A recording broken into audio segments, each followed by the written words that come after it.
Restoring her grandfather's barn, woman and her dog uncovered a hidden room that made her call 911. Before we begin today's story, I want to ask you something. If these narratives bring you a moment of peace, a different perspective, or simply good company during your day, please consider subscribing. It's free, takes just a second, and helps us keep sharing stories that matter. Thank you. Now let's begin. The inheritance papers felt heavier than they should have, not from their physical weight, but from what they represented. Grace sat in her parked car outside the county clerk's office, staring at the official seal, at her grandfather's name printed in blocky letters beneath the words, "Transfer of Property." The barn belonged to her now. All 60 feet of weathered wood and rusted tin, sitting on 4 acres of scrubland, an hour north of anywhere that mattered. She hadn't seen it in 15 years.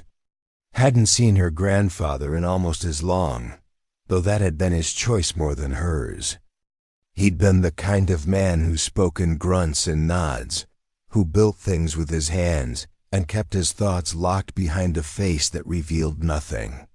When he died, alone in a nursing home with her number in his wallet, but no recent calls. On his phone, she'd felt the complicated ache of losing someone she'd never really known. The barn was all he'd left her, no note, no explanation. Just a structure that the lawyer had described as structurally questionable but salvageable with effort. She folded the papers, started the engine, and glanced at the passenger seat where her dog lay curled in a patch of afternoon sun. His name was Riggs, a Belgian Malinois she'd adopted 2 years ago from a shelter that specialized in retired working dogs. He'd washed out of police training, too sensitive to gunfire, but his nose was flawless and his loyalty absolute. "We're going to see a barn," she said. Riggs lifted his head, ears swiveling forward. "Don't get excited. It's probably falling apart." The drive took her through farmland that had seen better decades, past houses with sagging porches and fields gone to weeds. The GPS directed her down a gravel road that narrowed into 2 tire tracks with grass growing between them. When the barn finally appeared, rising from a shallow valley like a ship run aground, she felt her chest tighten. It was worse than she'd imagined. The roof sagged in the middle, tin panels peeling away like scales. One wall leaned inward at an angle that defied physics. The massive sliding door hung crooked on its track, half open, revealing darkness inside, but it was still standing. Barely, stubbornly, she parked and stepped out. Riggs hopped down beside her, immediately alert, nose working the air in short, focused bursts. The wind moved through the valley with a low moan, carrying the smell of dry grass and old wood. Grace walked toward the barn slowly, boots crunching over gravel and scattered debris. Up close, the structure looked even more fragile. Boards split vertically. Nails rusted to orange dust. Windows broken or missing entirely. Riggs circled the perimeter, tail low, body tense. He stopped near the door, sniffed deeply, then looked back at her. "Yeah, I know. Smells like a tomb." She pushed the door wider. The hinges screamed in protest, and somewhere inside, something small and startled skittered away. The interior was a cavern of shadows and dust motes, drifting in shafts of sunlight that pierced the damaged roof. Old farm equipment sat rusting in corners. A workbench lined one wall, tools still hanging from pegs, their shapes blurred by cobwebs. Grace stepped inside, flashlight in hand. The floor was dirt, packed hard by decades of use. The air smelled of motor oil and hay and time. Riggs followed close, his nails clicking softly. He moved from corner to corner, methodical, cataloging scents she couldn't begin to understand.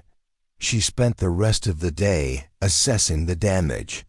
The roof was the priority. If she could patch it before winter, the rest might hold. She took measurements, made lists, calculated costs she wasn't sure she could afford.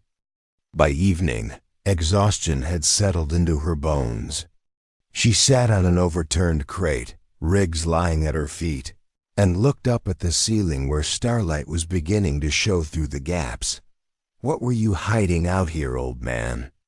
she murmured. Riggs' ears flicked, but he didn't answer. The first night in the barn felt longer than it should have.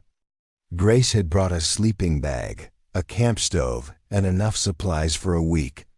She sat up in the corner that seemed most structurally sound, near the old workbench where her grandfather's tools still hung like relics.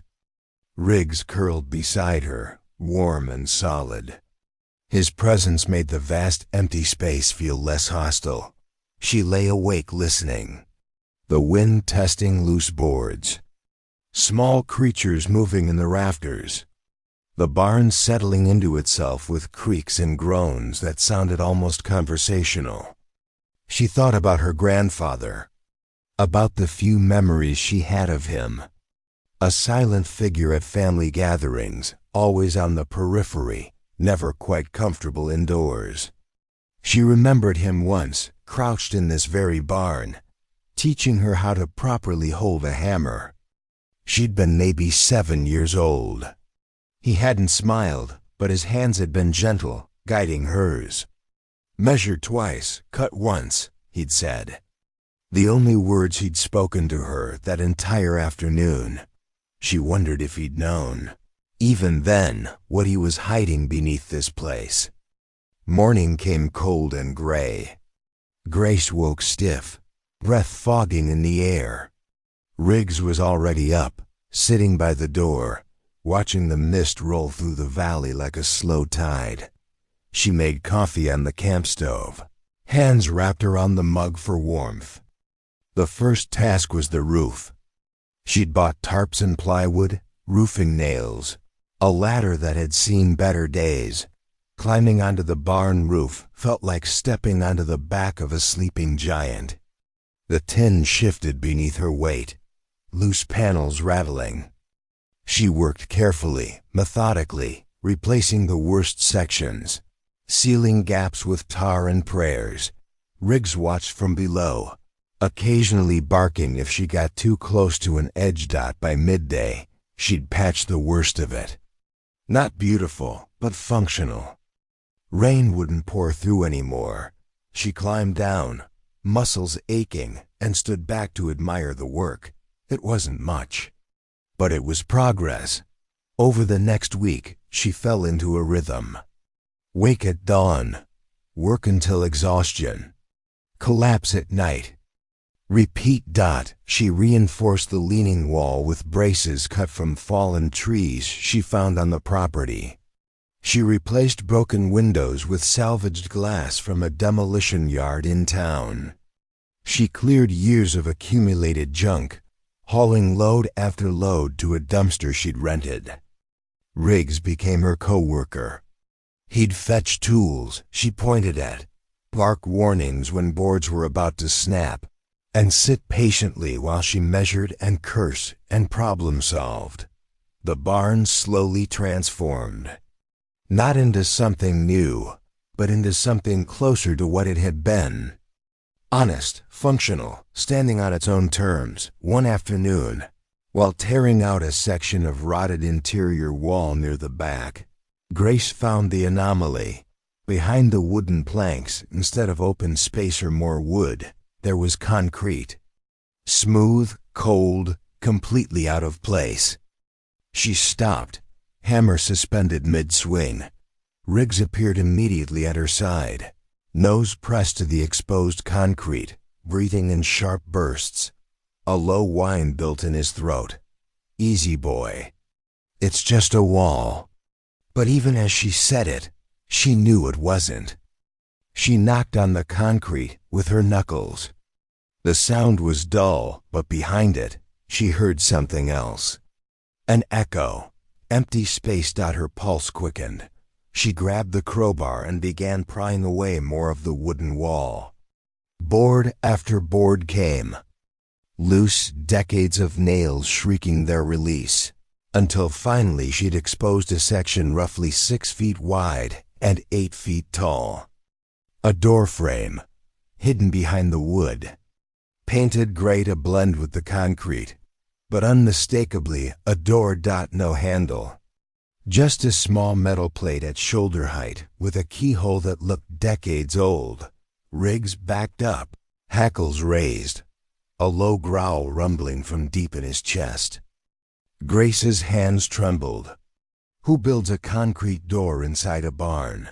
She searched everywhere, the workbench drawers, tool chests, shelves, looking for a key that might fit. Nothing. Finally, frustrated and unnerved, she took a hammer and chisel to the lock mechanism. She worked carefully, not wanting to damage whatever lay beyond, but determined to open it. After 20 minutes, the lock gave with a soft metallic click. The door swung inward on hinges that moved silently, as if they'd been oiled recently.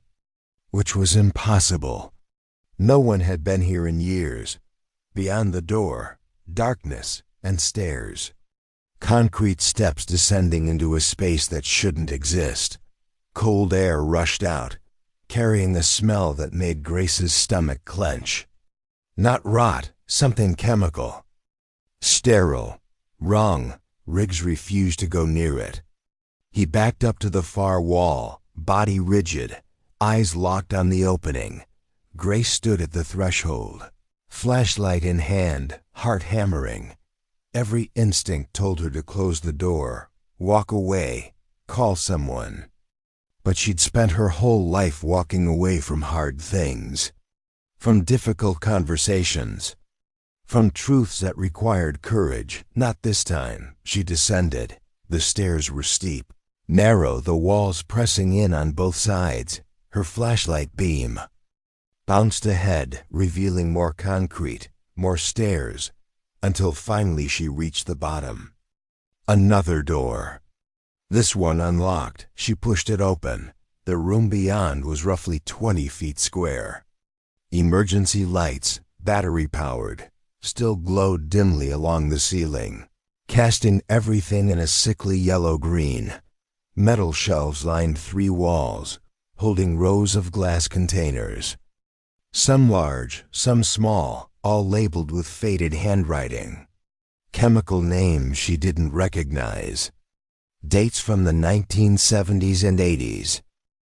In the center of the room sat a large steel drum, sealed with heavy bolts and stamped with symbols she did recognize: skull and crossbones, flame, corrosive. Her breath caught. On the far wall, a clipboard hung from a nail. She approached it slowly, as if the papers might bite. The top sheet was a handwritten log. Her grandfather's handwriting. Storage log. Agricultural chemicals. Do not open without proper equipment. Below that, a list: DDT, chlordane, lead arsenate, paraquat, chemicals she vaguely remembered hearing about. Banned substances, poisons. Grace backed toward the stairs, mind racing. This wasn't just storage. This was an illegal dump site, hidden for decades beneath a barn in the middle of nowhere. Her grandfather had built this, or at the very least he'd filled it. She climbed the stairs quickly, sealed the door behind her, and stood in the barn trying to steady her breathing. Riggs approached cautiously, pressing against her leg. "It's okay," she whispered, though she wasn't sure who she was trying to convince. "We're okay," but they weren't. Not really. She could walk away, sell the property, say nothing, let it become someone else's problem. But the thought made her sick. She'd spent 2 weeks working herself to exhaustion to save this barn. And more than that, she'd spent years trying to become someone who didn't run from hard truths. She pulled out her phone. The signal was weak, but it held. 911. What's your emergency? Her voice came out steadier than she felt.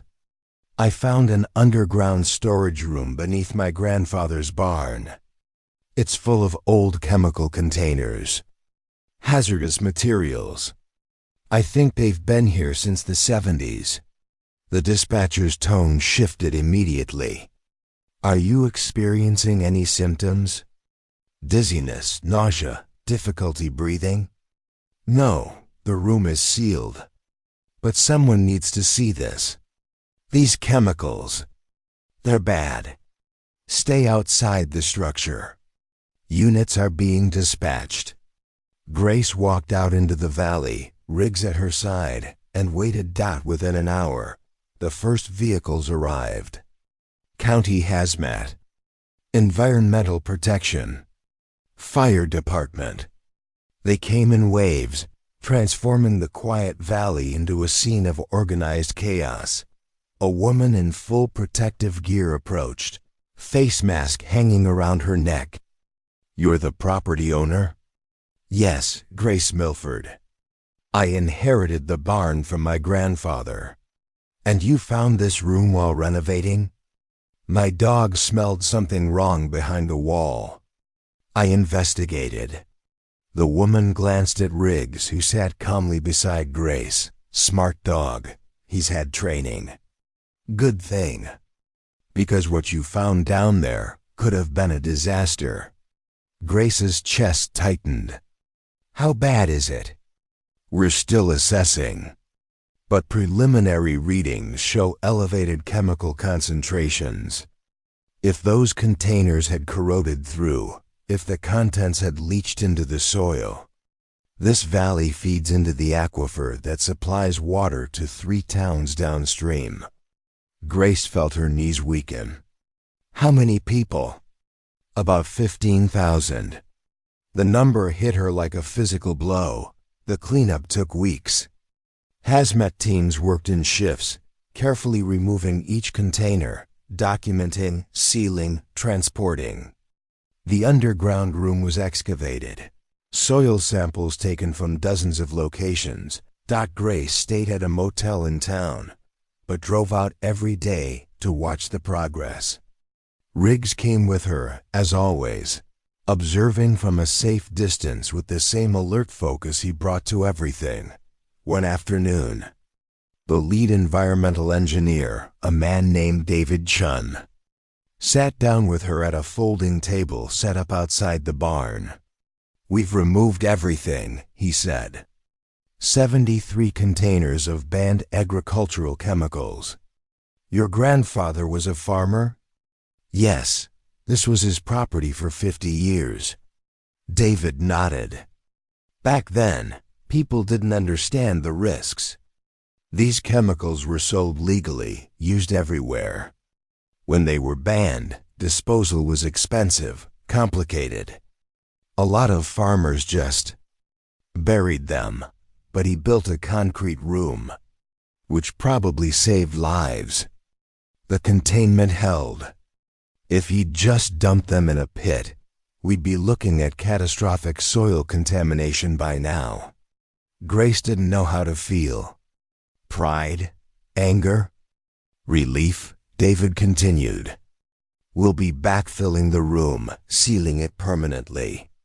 The soil tests came back clean outside the immediate area. You got lucky. Or your dog did. So it's safe now? As safe as we can make it. But I'd recommend water testing for the property annually.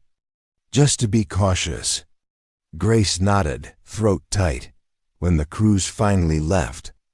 When the trucks and equipment and caution tape were gone, Grace stood in the barn alone with Riggs. The hidden door was gone, sealed behind fresh concrete and earth.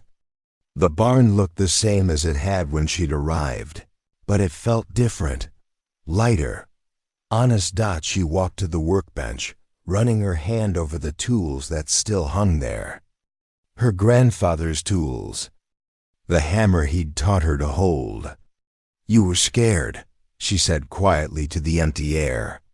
"Scared you'd poison the land. So you buried it. Hid it. Hoped it would hold." Riggs leaned against her leg, warm and steady. She thought about the choice her grandfather had made. Not the right one, maybe, but not malicious.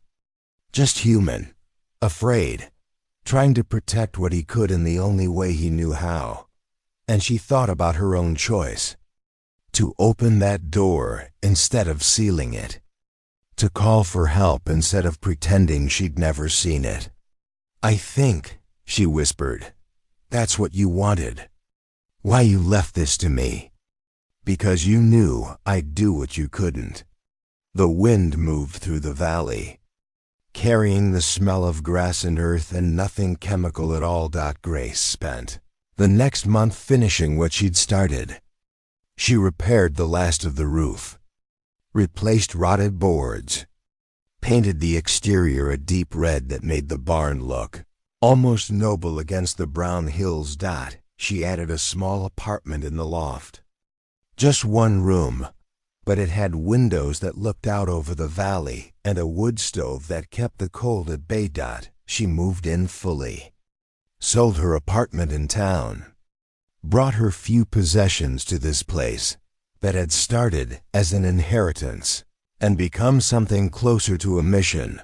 Riggs settled into the new routine immediately, as if he'd always known this was where they were meant to be.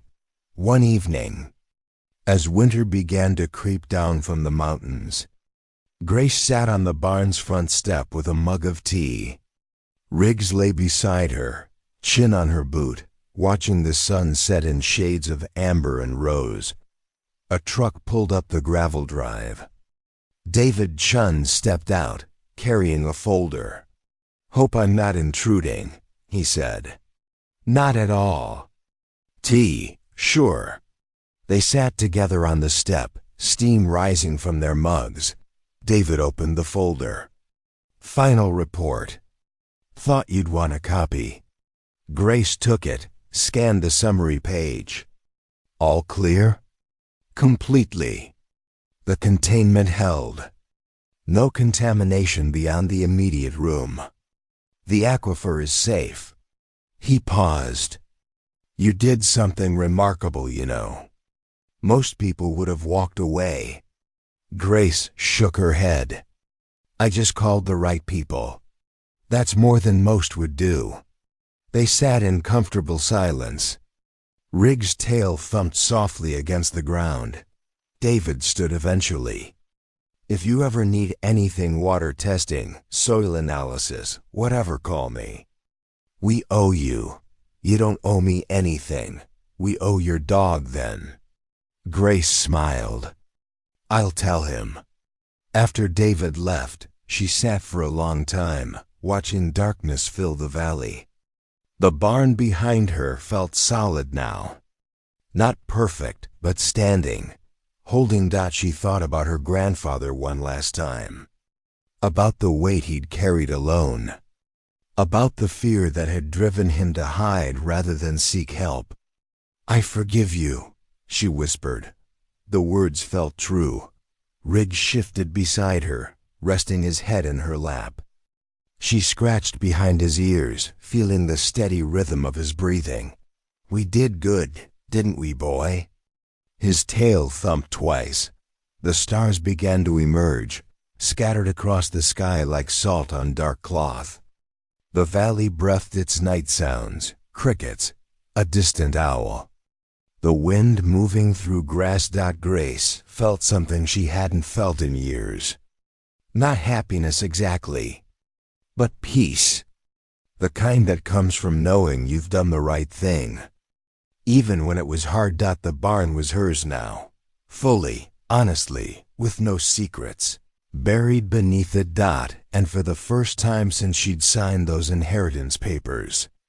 She understood why her grandfather had left it to her. Not because she deserved it, But because she was strong enough to carry the truth, he couldn't. She stood, stretched, and walked back into the barn. Riggs followed as always. Inside, she lit the wood stove, and warmth began to spread through the space. She pulled out her phone and looked at the calendar. Winter was coming, but the barn was ready. She was ready. Tomorrow she'd start building shelves for the apartment. Maybe add some solar panels in the spring. Plant a garden in the south field, but tonight she'd simply rest. She and Riggs, in a barn that had finally learned how to stand without shame. She climbed the ladder to the loft, Riggs following awkwardly but determined. She spread out her sleeping bag, and he curled beside her. Heavy and warm through the window, she could see the valley spreading dark and peaceful under the stars. "Thank you," she whispered. To her grandfather. To Riggs, to whatever twist of fate had brought her here. And then she slept. Deeply, dreamlessly. Safe, in a barn that had finally told its truth. The weeks that followed took on a different quality. Grace woke each morning to Riggs' patient stare, brewed coffee on the wood stove, and stepped outside to watch the valley wake. The air grew colder as autumn deepened, frost painting the grass in white lacework that melted by noon. She worked with purpose now, not just survival. The barn had been saved from collapse, its secret excavated and sealed. What remained was the work of making it livable, making it home. She insulated the loft using salvaged materials from a demolished house in town. Hung drywall. Built a small kitchenette with a counter made from reclaimed barn wood. Riggs supervised everything, lying in patches of sun that moved across the floor as the day progressed. One morning, while she was replacing a rotted section of floorboard near the old workbench, she found something tucked into a gap between joists. A metal box, small, the size of a shoebox. Wrapped in oilcloth. Her heart stuttered. Riggs appeared immediately. "Nose working." "Not again," she muttered, but she pulled it out anyway, unwrapped the cloth carefully, and opened the lid. Inside, photographs. Dozens of them. Black and white, faded to sepia. Her grandfather as a young man, standing in front of this barn when it had been new. A woman beside him, smiling, her hand shading her eyes from the sun. Grace had never seen a photo of her grandmother. She died before Grace was born, and her grandfather had never spoken of her. But here she was, young, beautiful, alive. More photos. The barn under construction. Fields green with crops. A child, a girl, sitting on the porch steps. Grace's mother. She sank onto the floor, photos spread around her. Riggs pressed close, sensing the shift in her emotions. At the bottom of the box, a letter. Sealed envelope, yellowed with age, addressed in shaky handwriting. To whoever finds this. Grace's hands trembled as she opened it. The letter was short. "I made mistakes. I used chemicals I shouldn't have. Buried them when I got scared. I know it was wrong. But I didn't know what else to do. If you're reading this, you found them. I'm sorry for that. I hope you're stronger than I was. I hope you fix what I broke. Tell my granddaughter, if she ever comes here, that I loved her. I just didn't know how to show it." Grace read it 3 times. Then she folded it carefully and tucked it into her pocket. She gathered the photos, placed them back in the box, and carried it up to the loft. She set it on the windowsill where morning light would touch it. "I found them," she whispered, "and I fixed it." The barn felt different after that. Less like an inheritance and more like a trust.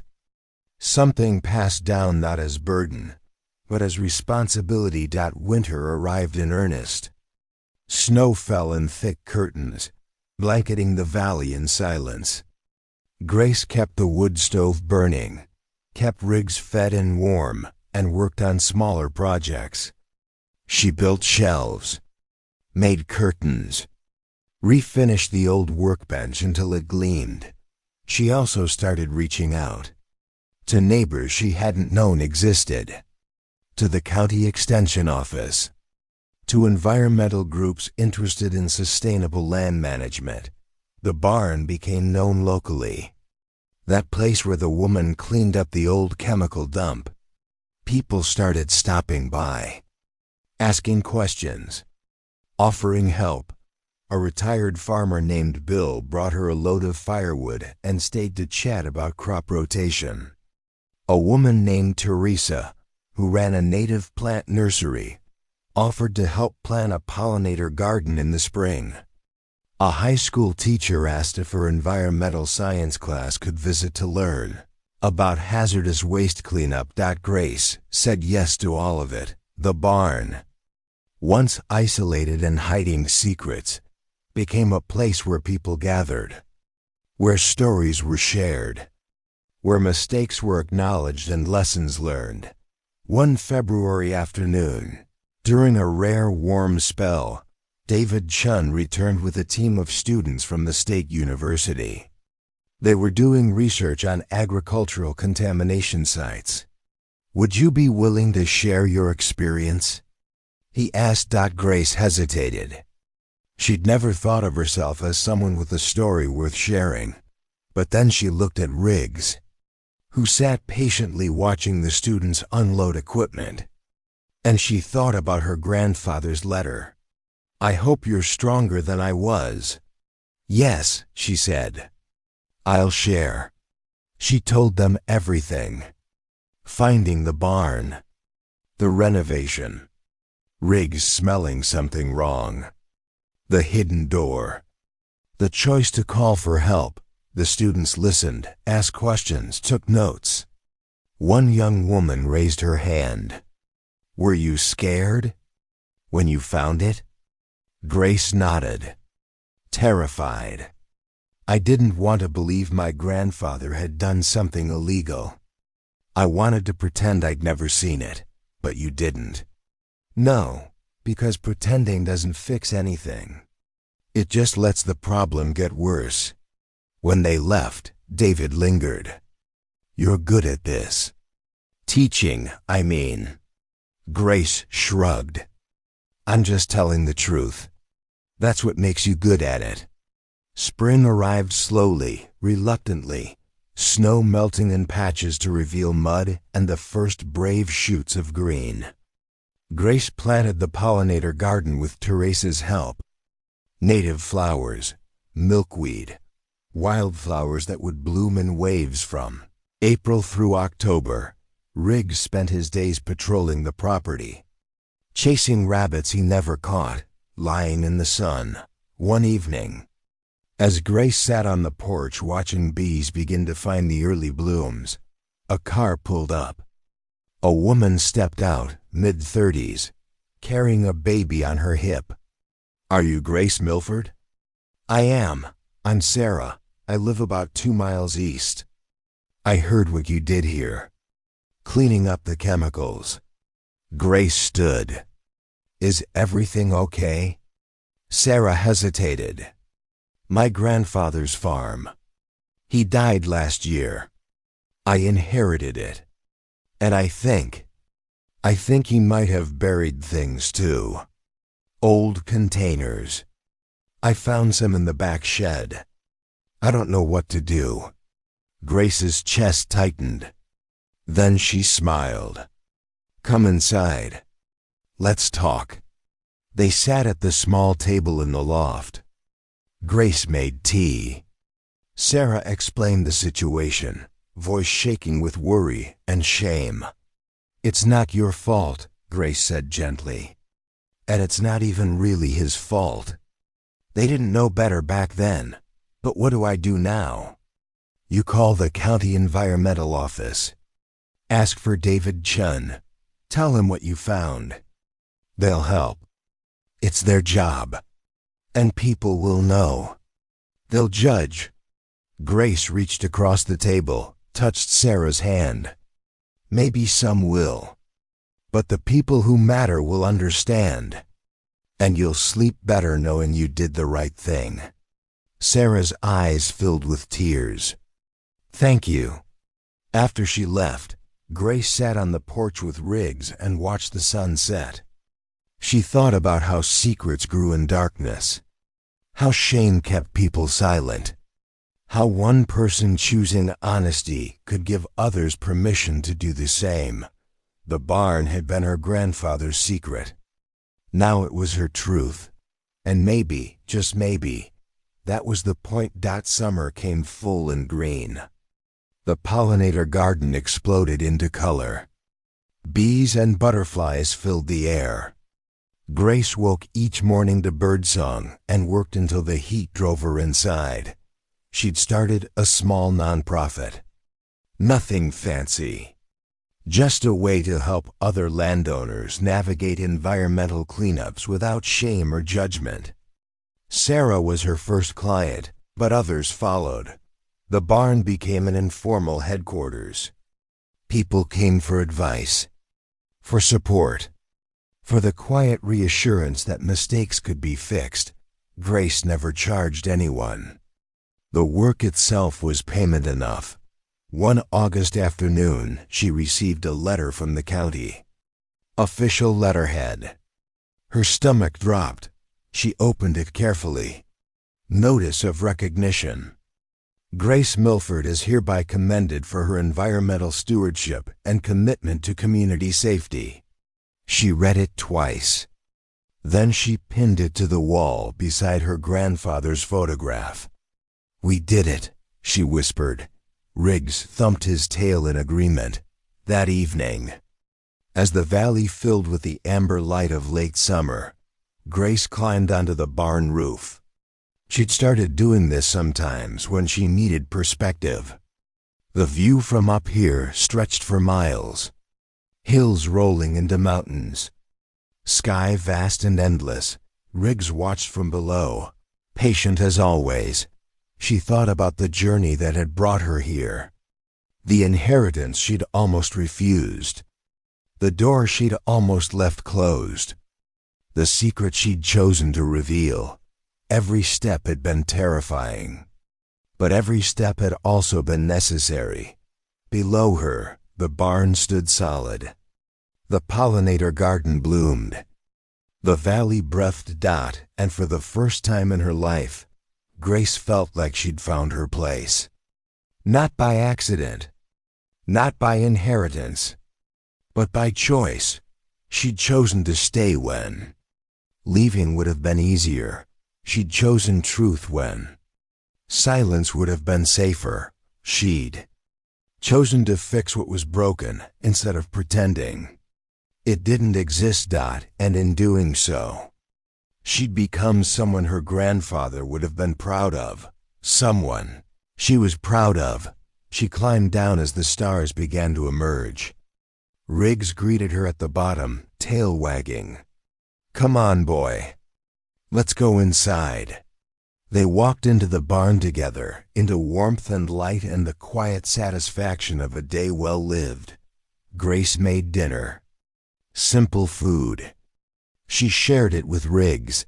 They sat together in the loft, watching the last of the daylight fade. Tomorrow there would be more work. More people seeking help.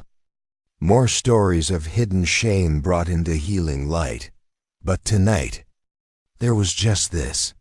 Peace. Purpose. The steady presence of a dog who'd started everything by smelling something wrong and refusing to ignore it. Grace reached down, scratched behind Riggs' ears. You're a good dog. The best dog. His tail thumped. Outside, the valley settled into darkness. Inside, the barn held its warmth, and Grace understood finally what home meant. Not a place without problems, but a place where problems could be faced. where secrets could be shared, where mistakes could be forgiven and fixed. Her grandfather had given her the barn, but she had given it meaning, and that, she thought, was the greatest inheritance of all.